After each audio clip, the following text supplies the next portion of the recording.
Assalamualaikum warahmatullahi wabarakatuh. Innal hamdalillahi nahmaduhu wa nasta'inuhu wa nastaghfiruh wa na'udzu billahi min syururi anfusina wa min sayyiati a'malina may yahdihillahu fala mudhillalah wa may yudlil fala hadiyalah. Asyhadu an la ilaha illallah wahdahu la syarikalah wa asyhadu anna Muhammadan abduhu wa rasuluh. Allahumma salli wa sallim wa barik wa an'im ala nabiyyina wa habibina wa qudwatina nabiyina Muhammadin sallallahu alaihi wasallam wa ala alihi wa sahbihi wa man salaka binahjihi ila yaumil qiyamati amma ba'd. Faqad qala Allah ta'ala fi kitabihil karim, ya ayyuhalladzina amanu taqullaha haqqa tuqatih wa la tamutunna illa wa antum muslimun. Wa qala rasuluna Muhammadun sallallahu alaihi wasallam, talabul ilmi fariidatun ala kulli muslim. Amma ba'd. Pada jamaah yang kami hormati, kaum muslimin wal muslimat, a'azzani Allah wa iyyakum jami'an. Segala puji hanya milik Allah Subhanahu wa taala. Mari kita bersama memanjatkan puja-puji dan syukur kita kehadirat Allah Subhanahu wa taala, Zat yang telah memberikan kepada kita semua berbagai macam curahan nikmatnya. Di antara nikmat yang besar yang Allah Subhanahu wa taala anugerahkan untuk kita pada malam hari ini, yaitu dimudahkannya kita untuk melangkahkan kaki menuju majelis ilmu, menuju satu taman dari taman-taman surganya Allah Subhanahu wa taala. Semoga langkah kaki kita, perjalanan kita, peluh kita di dalam mencari ilmu yang mulia ini mendapatkan pahala ganjaran yang berlipat dari Allah Subhanahu wa taala, dan semoga itu menjadi bukti keimanan kita dan menjadi amal soleh kita, sehingga kelak di akhirat harapannya jalan kita semua menuju surganya Allah Subhanahu wa taala akan dimudahkan oleh Allah Subhanahu wa taala. Allahumma amin. Selanjutnya tidak lupa sholawat serta salam semoga tercurahkan, terhaturkan untuk teladan kita, panutan kita bersama, baginda yang mulia Nabi besar Muhammad sallallahu alaihi wasallam. Allahumma sholli wa sallim wa barik wa an'im ala nabiyyina Muhammad. Para jamaah yang dimuliakan Allah, a'azzani Allah wa iyyakum jami'an, masih meneruskan silsilah qawaid fiqhiyah yang alhamdulillah pada malam hari ini insyaallah kita akan mempelajari kaidah fiqhiyah kubro yang selanjutnya, yaitu al-qaidatu tsalitsatu al-masyaqqatu tajlibut taisir. Jadi kaidah yang selanjutnya adalah al-masyaqqatu, kesusahan itu menghantarkan kepada apa? Kemudahan.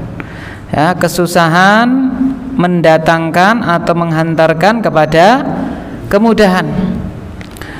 Qala al-muallif hafizahullahu taala, penulis mengatakan di dalam kitab ini, hadhil qa'idatu wahidatun min qawaidil kubra allati bunya 'alaiha al-fiqhu. Bahwasanya kaidah ini apa? Al-masyaqqatu tajlibut taisir, kesusahan mendatangkan kemudahan, itu adalah salah satu dari kaedah-kaedah fiqhiyah yang besar. Karena kita tahu bahwasanya qawaid al-fiqhiyah al-kubra itu ada 5, di antaranya adalah al-masyaqqatu tajlibut taisir, ya. Yaitu apa? Kesusahan membawa kemudahan. Bunya 'alaihal fiqhu, yang mana fikih itu dibangun di atasnya. Wa qad dzakara ulama'u anna hadhil qa'idata yatakharraju 'alaiha jami' rukhasy syar'i. Dan para ulama mengatakan bahwasanya dari kaidah ini keluar semua keringanan-keringanan yang ada pada syariat kita. Yudafu ila hadza anna hadhil qa'idata min awdahi madhahiri raf'il haraj fi syariah. Ditambah lagi bahwasannya kaidah ini adalah bukti nyata. Bukti nyata apa? Bahwasanya di dalam syariat kita yang namanya kesusahan itu dihilangkan, diangkat. Sehingga bila ada, ya kan, orang itu ketika beragama, ya beragama Islam mengatakan wah berat sekali agama apa? Islam. Berarti sebenarnya dia perlu ditinjau ataupun dilihat lagi apakah benar Islam yang dia kerjakan atau Islam yang sudah apa? Didomplengi oleh mungkin apa? Syariat-syariat yang lain sehingga merasa apa? Berat. Karena sejatinya syariat kita itu adalah agama yang apa? Mudah. Karena Allah Subhanahu wa taala mengatakan yuridullahu bikumul yusra wala yuridu bikumul usra.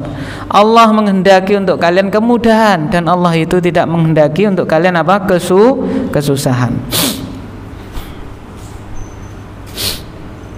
Fa innaha qa'idatun 'azimatun tawatara an-naqlu 'anil a'immah. Sehingga kaidah ini adalah kaidah yang agung. Para a'immah, para imam-imam terdahulu itu banyak sekali menukil, menerangkan kaidah yang satu ini. Oleh karena itu demikian pula halnya kita. Penting sekali kita itu untuk mempelajari kaidah yang satu ini, ya, beserta turunan-turunannya. Kemudian kita masuk poin selanjutnya, al-mas'alatul ula makna mufradatil qaidah. Kita masuk poin selanjutnya yaitu makna satuan kata yang ada pada kaidah tersebut. Ada berapa tadi? Ada 3. 1 masyaqqah, kemudian tajlibu, kemudian taisir.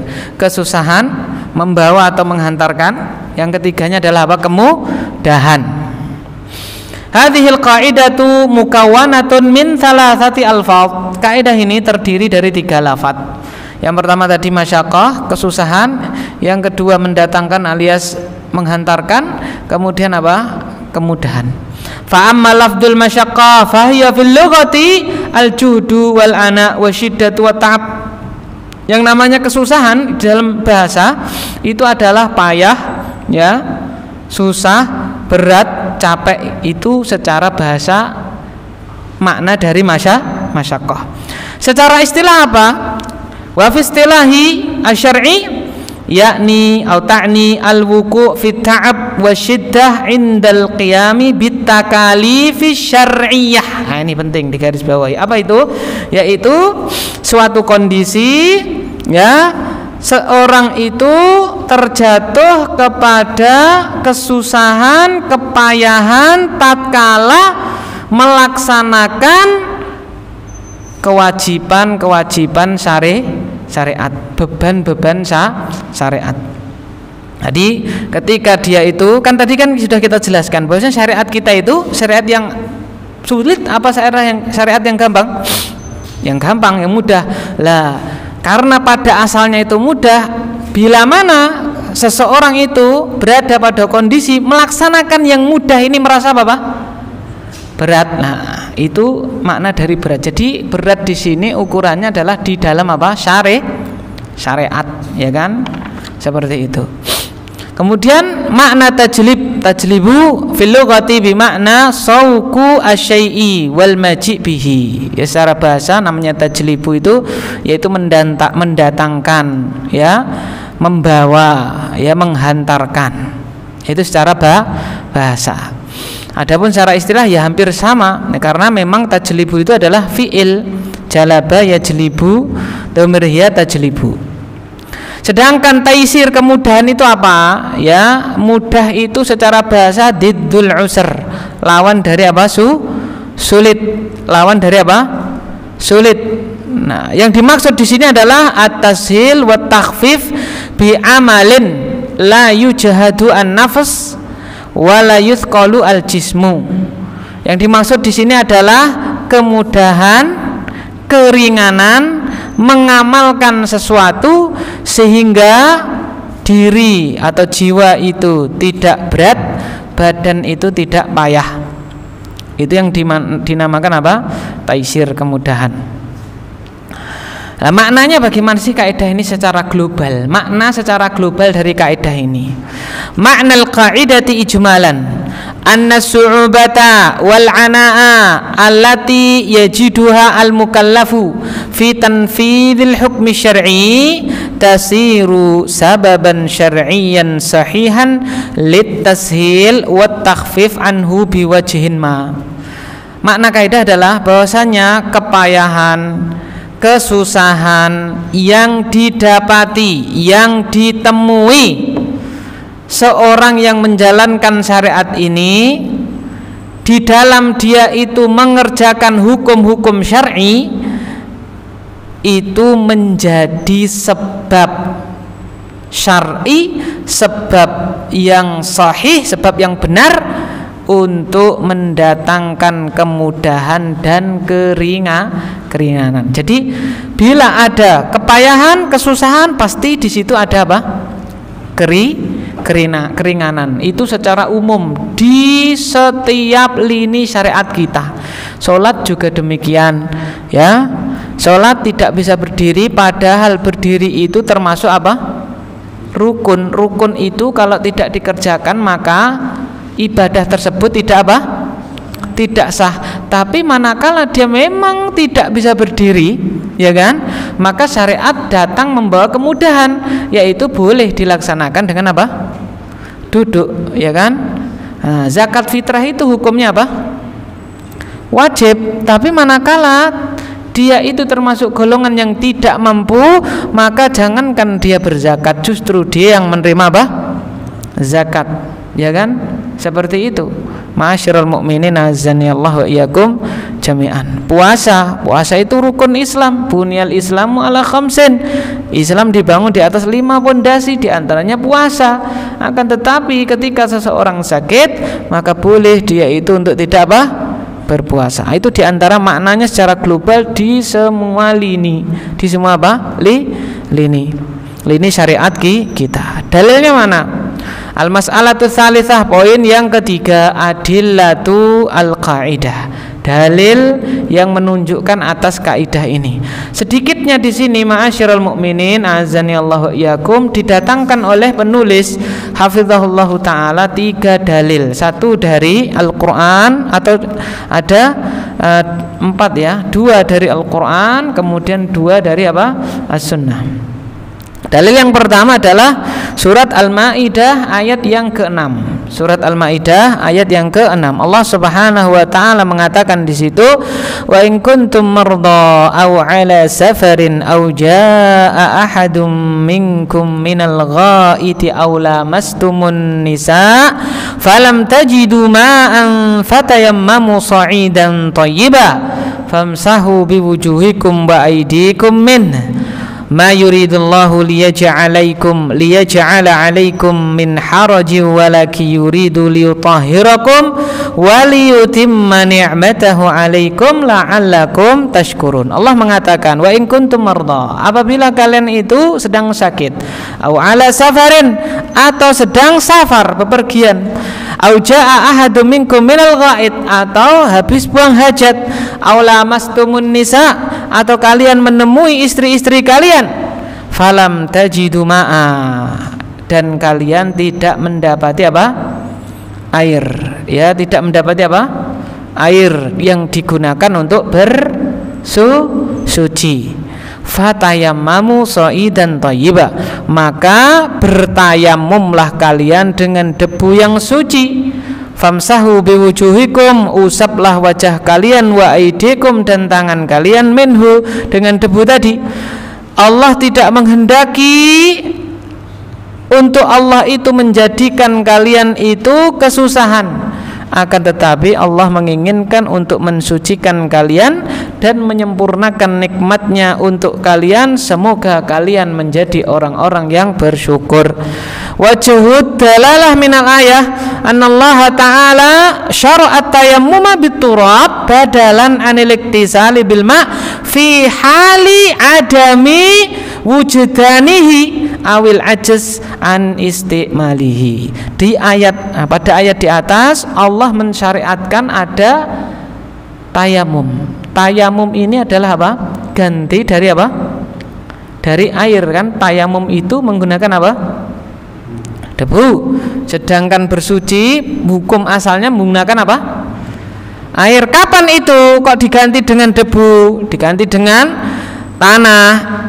fi hali adami wujudanihi awil ajaz an istimalihi, pada kondisi tidak adanya air. Kan tadi kan falam tajidu ma'a, dan kalian tidak mendapati apa? Air. Jadi pada kondisi seorang tidak mendapati air. Orang itu ketika dia junub wajib mandi. Mandi pakai apa? Air yang suci. Orang tatkala dia buang hajat maka dia terkena hadas asghar, ya, maka dia wajib bersuci pakai apa? Air. Tapi enggak ada air, maka apa? Diganti dengan apa? Debu. Enggak ada air, ini kondisi masyaqqah, kondisi yang memberatkan. Coba tidak bisa kita bayangkan umpama syariat kita itu letterlek. Apa? Letterlek, pokoknya kudu apa? Nganggo banyu gitu kan, ya, dia akan berjalan 5 hari 5 malam untuk mencari apa Pak? Air, ya kan? Hanya untuk dia itu bersuci, misalnya dia sampai ngutang sampai apa? Aku utang duitmu piro? 50.000. Nggo apa? Tuku banyu. Nggo apa? Wudu misalnya gitu ya. Nah, padahal dia termasuk orang yang tidak mampu. Beda ceritanya kalau memang dia orang yang apa Pak? Mampu, seperti itu, ya kan? Nah, atau pada kondisi apa itu? Tidak mampu menggunakan air, karena tadi ada wa in kuntum mardo, jika kalian sedang apa sakit, ya, tidak bisa menggunakan air. Dia misalnya kalau dalam bahasa Jawa itu swakit, apa itu Pak? Meriang yang parah itu apa namanya? Lah ya, demam. Bahasa Jawanya apa itu? Gembrebek kayak geresidik kayak ya. Apa ya? Pokoknya dia itu sakit yang apa Pak? Parah, sehingga sampai pun dia itu kalau kena air dia akan apa? Ndrodok begitu kan, tidak bisa, maka dia apa? Bertayamum. Nah itu jelas. Dari situ ada tersirat bahwasanya sesuatu yang apa? Memberatkan membawa kepada apa? Kemudahan. Ketika tidak ada air, disuruh nyari air, ya sesuatu yang berat karena nggak ada kok dicari, ya. Yang ada tapi tertutupi saja berat untuk apa Pak? Dicari, apalagi yang memang tidak apa? Ada, ya. Misalnya kita itu nyari apa Pak? Sesuatu yang ada tapi apa Pak? Ketelisut. Contohnya apa Pak?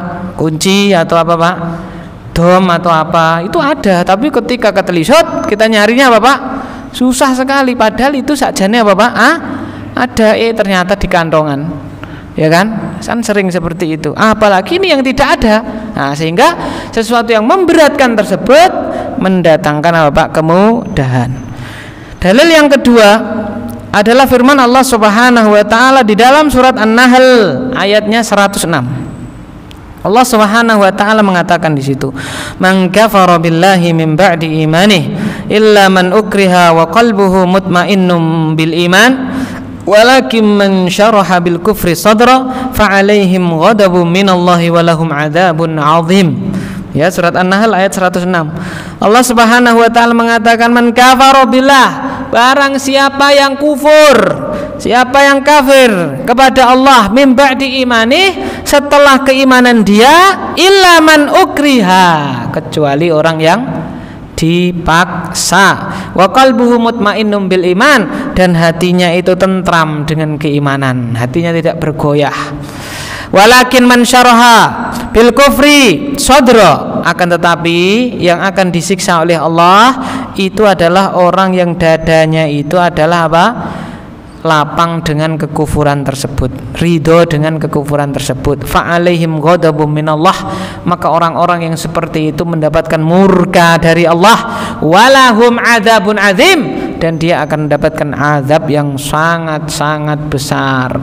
Di situ diterangkan annallaha ta'ala abaha liman waqa'a fi masyaqqatil ikrah 'alal kufri an yatalafadha bi kalimatil kufri fi zahir ma'a itmi'nani qalbihi bil iman. Di ayat tadi surat An-Nahl 106, di situ Allah Subhanahu wa taala membolehkan orang yang dalam kondisi berat karena ada paksaan, ya, untuk mengucapkan kekufuran dibolehkan oleh Allah, lesannya mengucapkan apa Pak? Kekufuran, disuruh murtad, dipaksa disuruh apa Pak? Murtad.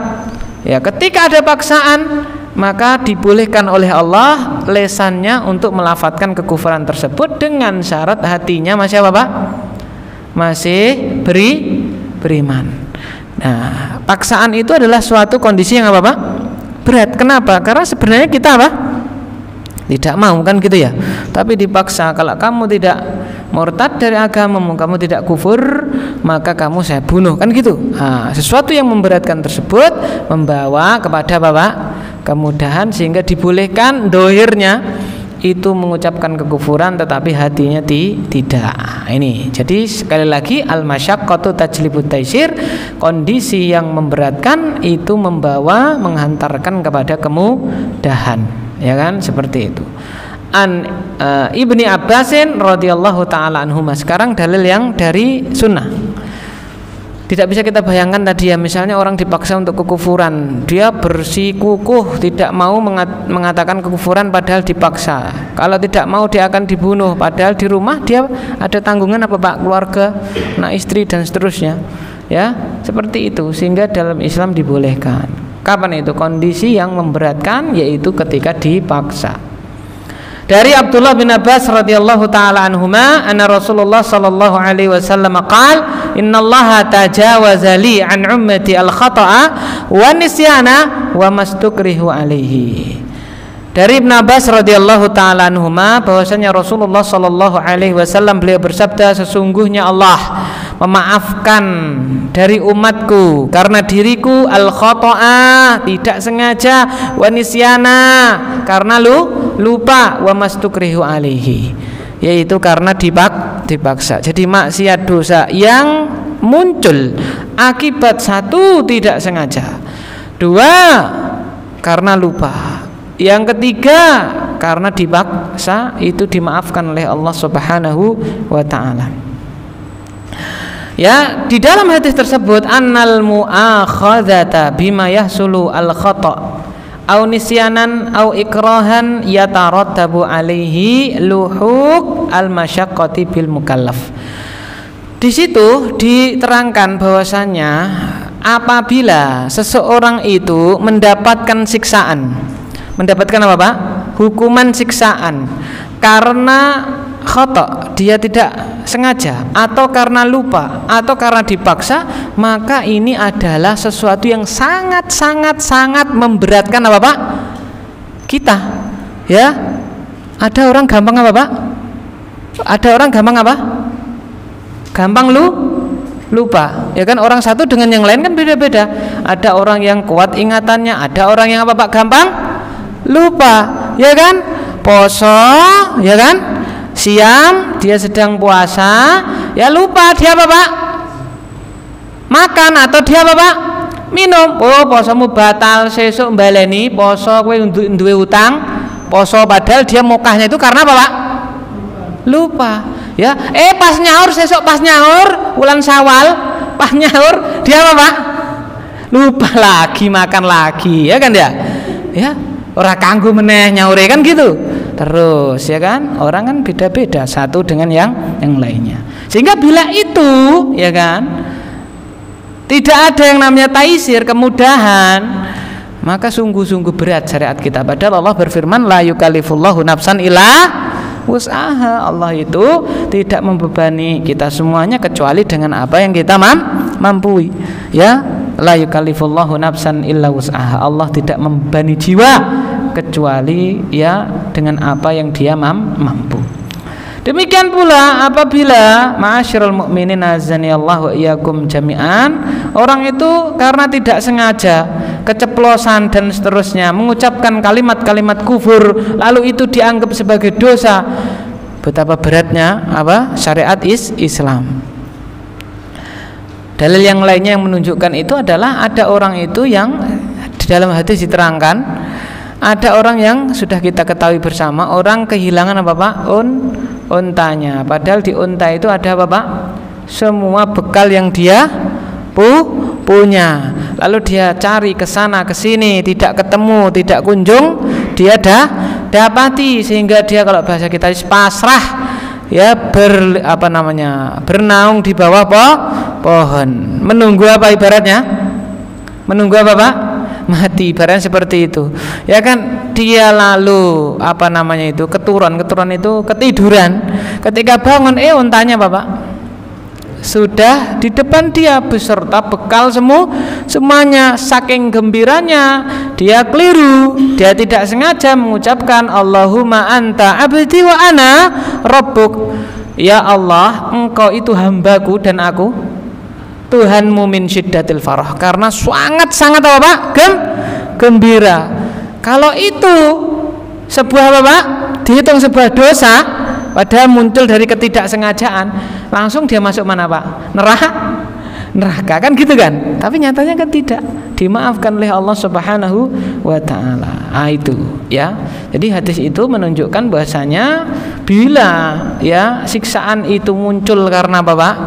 Muncul karena sesuatu yang dikerjakan, muncul dari semua maksiat, baik itu dikerjakan karena tidak sengaja, lupa, dipaksa pun dianggap sudah berat sekali syariat kita, padahal la yukallifullahu nafsan illa wus'aha. Wa an Ibni Abbas radhiyallahu taala anhuma qala jama'a Rasulullah sallallahu alaihi wasallam baina adh-dhuhri wal 'asri wal maghribi wal 'isya'i bil Madinah min ghairi khaufin wala matarin faqila li Ibni Abbas ma arada idza ila dzalika qala arada an la yuhrija ummatah. Dari Abdullah bin Abbas radhiyallahu taala anhuma, dalil yang selanjutnya bahwasanya Rasulullah sallallahu alaihi wasallam pernah menggabungkan sholat duhur dengan sholat asar, sholat maghrib dengan sholat isya di Madinah min ghairi khauf wala matar, bukan karena takut, juga bukan karena apa? Hujan, bukan karena kondisi genting, bukan juga karena kondisi sedang apa? Hujan lebat. Maka ditanya Ibnu Abbas, lah kenapa Rasulullah menjamak kalau memang tidak karena kondisi khauf, genting, dan tidak karena kondisi apa Pak? Hujan. Apa kata beliau? Arada an la yuhrija ummatah. Baginda Nabi menginginkan dengan hal itu agar tidak memberatkan umatnya, ya kan? Maksudnya bagaimana? Semua hal yang itu menjadikan apa Pak? Berat, maka boleh apa Pak? Mendatangkan apa? Kemudahan. Termasuk misalnya ya ada orang operasi, ada orang apa Pak? Operasi. Ya, ada orang apa Pak? Operasi Pak dokter. Operasi maghrib sampai selesai menjelang apa Pak? Subuh, sehingga Pak dokter ketika masuk maghrib dia sholat dulu sebelum operasi. Sholat dulu, boleh nggak Pak dokter itu menjamak sholatnya? Boleh nggak? Ya nanti selesai misalnya ketika sudah masuk waktu subuh, boleh nggak? Nggih, boleh. Misalnya boleh. Kenapa? Nggak ada hujan, nggak ada khauf, ya kan? Kok bisa boleh? Kan kita jamak sholat itu karena ada apa Pak? Hujan atau kondisi yang genting. Boleh, karena apa Pak? Karena bila tidak dijamak memberatkan. Ya, ngoperasi masih bisa aku tak sholat isya, ditinggal saya itu. Ayo kabeh sholat saya ditinggal. Ya sudah, ya kan? Apa Pak? Ma'asalamah itu orang yang apa Pak? Dioperasi. Sehingga sekali pasiennya jelas, ya kan? Sampai dokternya pun kalau nanti diperkirakan waktu operasi sudah habis sholat apa Pak? Isya, maka dia apa Pak? Jamak. Kenapa? Karena memberatkan kondisi. Apabila Bapak tengah-tengah, dia apa Pak? Dia tinggalkan pasiennya itu. Ya seperti itu. Ma'asyiral mukminin azanillahu iyyakum. Sehingga baginda Nabi nggak ada hujan, nggak ada situasi yang genting, beliau jamak biar umatnya tahu bahwasanya tidak hanya karena apa Pak? Hujan, tidak hanya karena kondisi apa Pak? Genting, sholat itu diapain? Dijamak, seperti itu. Kalau semua yang benar-benar memberatkan, ya ingat loh, memberatkan ukurannya Bapak syar'i, bukan menurut kita Bapak. Berat itu ya menurut hawa nafsu, berarti ya tidak boleh seperti itu. Memang benar-benar apa Pak? Berat. Dalil ijma. Tadi kan Al-Qur'an, As-Sunnah, sekarang ijma. Innal ijma'a ala adami wuqu'i taklif bisyak wa huwa yadullu ala adami qasdi syari' ilaihi. Ya, bahasanya telah disepakati ya apa itu tidak bolehnya ya beban syariat itu jatuh kepada sesuatu yang memberatkan.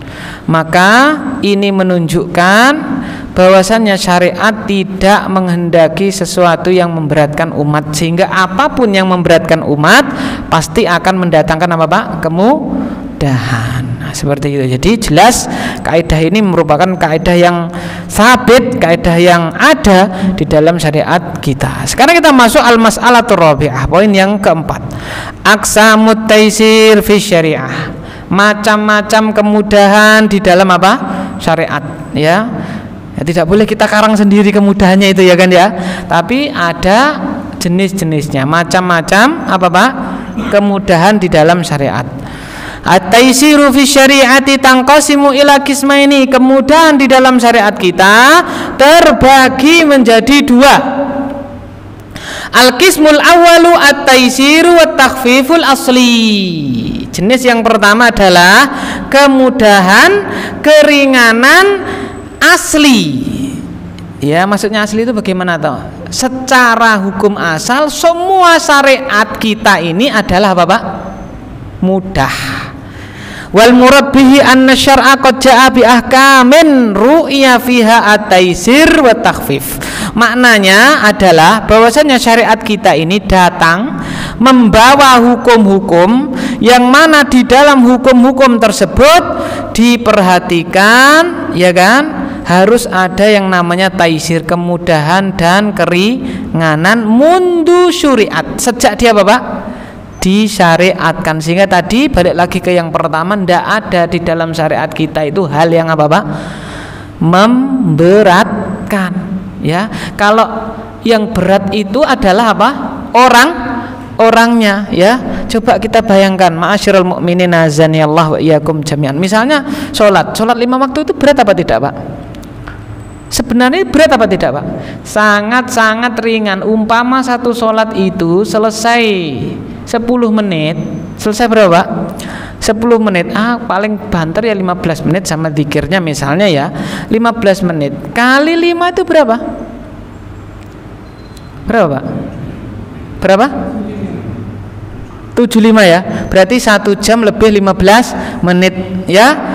Jadi Allah itu minta untuk kita ngerjakan sholat kira-kira ya 1 jam 15 menit atau 1 jam setengah, ya kan, seperti itu ya. Itu abot tenan ya sholat 5 waktu. Kerja 8 jam apa Pak? Ya kurang ijek apa lembur kan gitu, ya kan. Padahal ini cuman Allah minta berapa tadi? 1 jam setengah lah, 1 jam 15 menit, ya kan. Itu sudah Allah beri oksigen apa? Gratis. Allah beri apa? Sinar matahari apa Pak? Gratis. Bumi setiap hari kita injek-injek, ora protes. Coba bumi loh kita injek-injek ini setiap hari loh, ya, kita injek-injek, tidak protes. Siapa yang membuat bumi tidak protes? Ya Allah, kan gitu. Allah ciptakan semua yang ada itu untuk kita, ya. Kita setiap hari ambil mangga itu lah, mangga berbuah kita ambil. Orang tahu protes, penak men gue, aku sing gedekne wae iki lho, yang golek pangan neng lemah, ngerti-ngerti mbok? Opek nggak ada kayak gitu, ya kan ya. Nah itu, masya Allah, ya. Jadi secara asal itu apa? Sejak disyariatkan, semua yang disyariatkan gitu adalah perkara yang apa Pak? Mudah. Puasa kan berat Ustaz. Puasa itu kan apa? Berat. Coba suruh puasa 1 bulan. Coba kita itu setahun itu berapa bulan Pak? 12 bulan. Kalau menurut hukum manusia, hak dan kewajiban harus apa Pak? Seimbang. Harusnya puasa ini 6 sasi. Kan kita setiap hari dikasih apa Pak? Fasilitas sama siapa?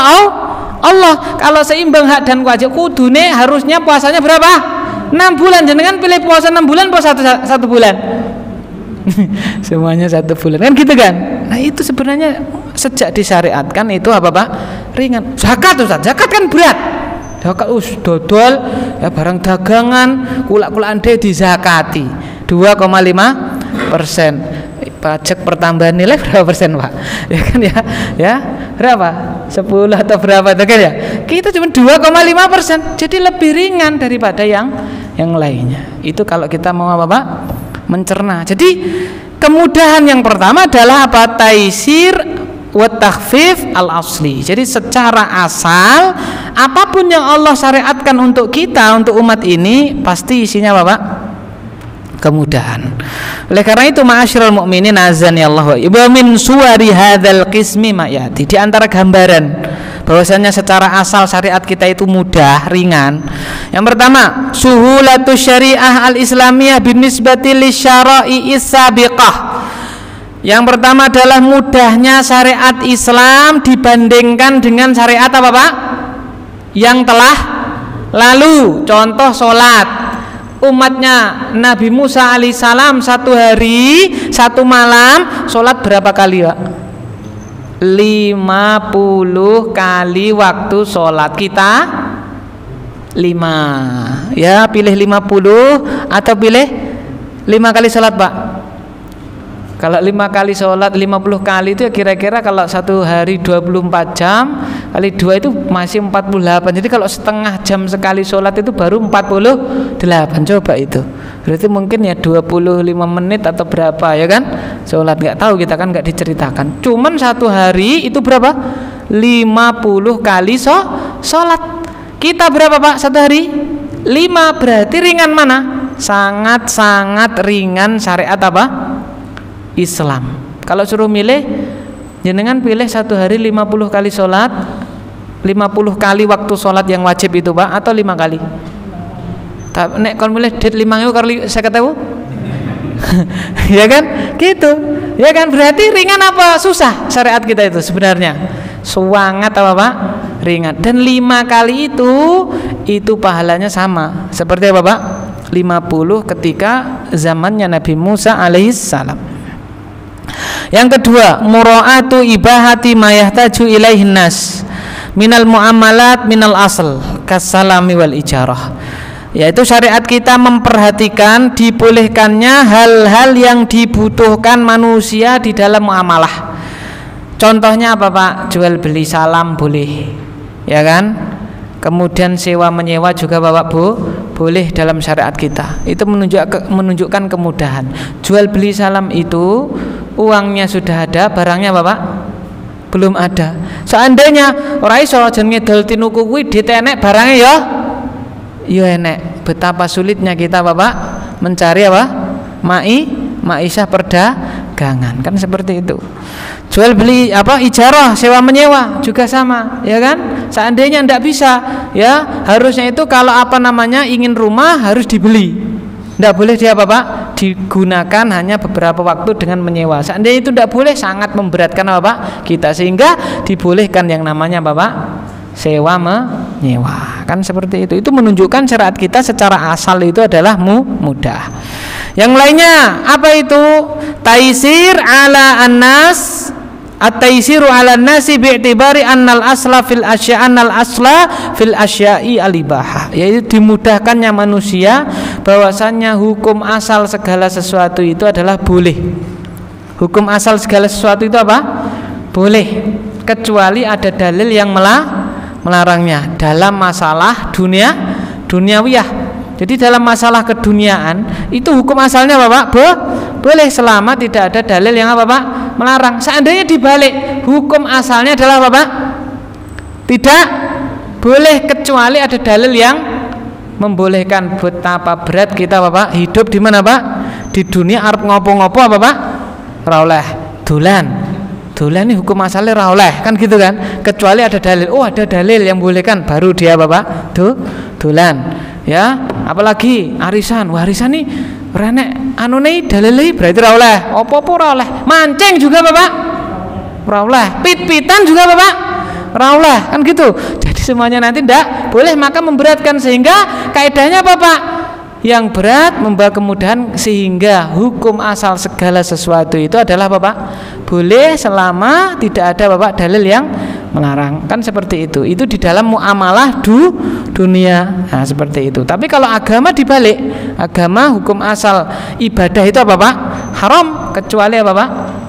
Ada dalil yang menunjukkan apa ibadah tersebut disyariatkan. Tapi kalau muamalah dengan apa secara duniawiyah itu hukum asalnya boleh, karena Nabi pernah bersabda, antum a'lamu bi umuri dunyakum, kalian itu lebih mengetahui ya tentang urusan dunia kalian, seperti itu. Kemudian yang selanjutnya mura'atu ikhtilafi ahwalin nas wa maji al-ahkam ala wifqi hadzal ikhtilaf minal asl kamuraati halil mar'ah wa takhfif 'alaiha binisbati li halir rajul, yaitu syariat kita memperhatikan apa Pak? Perbedaan kondisi manusia. Contohnya apa itu? Wanita beda kondisinya dengan laki-laki, sehingga ada beberapa kondisi yang apa Pak? Mereka itu mendapatkan keringanan. Contohnya misalnya ma'asyiral mukminin azanillahu wa iyyakum, ketika mohon maaf datang bulan, maka apa? Diberi keringanan, yaitu tidak mengerjakan apa Pak? Salat, ya kan? Kalau dia puasa maka tidak apa Pak? Puasa. Seandainya kudune ya tetap poso, kudune tetap sholat, maka akan memberatkan. Karena apa Pak? Setiap kali sholat dia harus membersihkan apa Pak? Darah tersebut dan seterusnya. Apalagi ketika nifas pas Ramadan, dia kan baru kondisi apa Pak? Lemes. Wah, tetap wajib apa Pak? Poso, ya nggak bisa, ya kan? Sehingga apa? Syariat memperhatikan itu, sehingga apa? Ya dibedakan laki-laki dengan apa Pak? Perempuan. Yang wajib mencari nafkah siapa Pak? Laki-laki. Kenapa? Karena memang laki-laki itu lebih apa Pak? Kuat, ya, lebih kuat, badan fisiknya lebih besar dan seterusnya, ya kan? Seperti itu. Selanjutnya, mura'atu adamit taklif bima yata'adzar au yamtani wa huwa mustahil. Yang kelima adalah syariat kita memperhatikan apa itu? Tidak mewajibkan sesuatu, tidak membebani umat ini dengan sesuatu yang tidak mungkin dikerjakan, yang mustahil atau berat sekali untuk dikerjakan, itu pasti tidak disyariatkan. Contoh, umat terdahulu itu kalau tobat ngapain? Dia bermaksiat, lalu dia bertobat, apa yang dia kerjakan?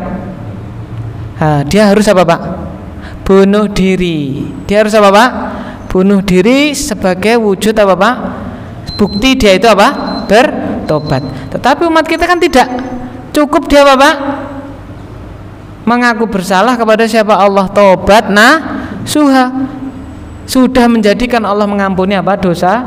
Dosanya, ya kan? Seperti itu. Sehingga hal yang berat sangat atau hal yang mustahil tidak Allah Subhanahu wa taala beratkan, bebankan untuk umat Islam. Contoh lagi misalnya haji itu rukun Islam. Seandainya Allah bebankan pokoknya 1 kali seumur hidup semua muslim wajib apa Pak? Haji. Dia entah kaya, entah dia miskin dan seterusnya, pokoknya wajib apa? Haji. Maka ini sesuatu yang mustahil. Pertama, ya tidak semua orang itu punya kekuatan finansial. Kedua, tempatnya tidak akan apa Pak? Muat. Sehingga yang seperti ini ya sejak asal syariat, awal disyariatkannya pasti apa? Sesuatu yang mudah. Haji wajib bagi yang apa Pak? Mampu, seperti itu, ya kan? Ada qaidnya, ya. Wallahu a'lam bishawab. Adapun jenis yang kedua, ya, yaitu kemudahan dikarenakan ada sesuatu eksternal yang datang kepada dia. Ada berapa ini? 8 macam. Insyaallah kita lanjutkan kembali pada pertemuan yang akan datang. Bismillahi ta'ala wallahu a'lam bisawab. Kita tutup dengan doa kafaratul majlis. Subhanakallahumma bihamdik asyhadu an la ilaha illa anta astaghfiruka wa atubu ilaik. Wa sallallahu ala sayyidina Muhammadin. Assalamualaikum warahmatullahi wabarakatuh.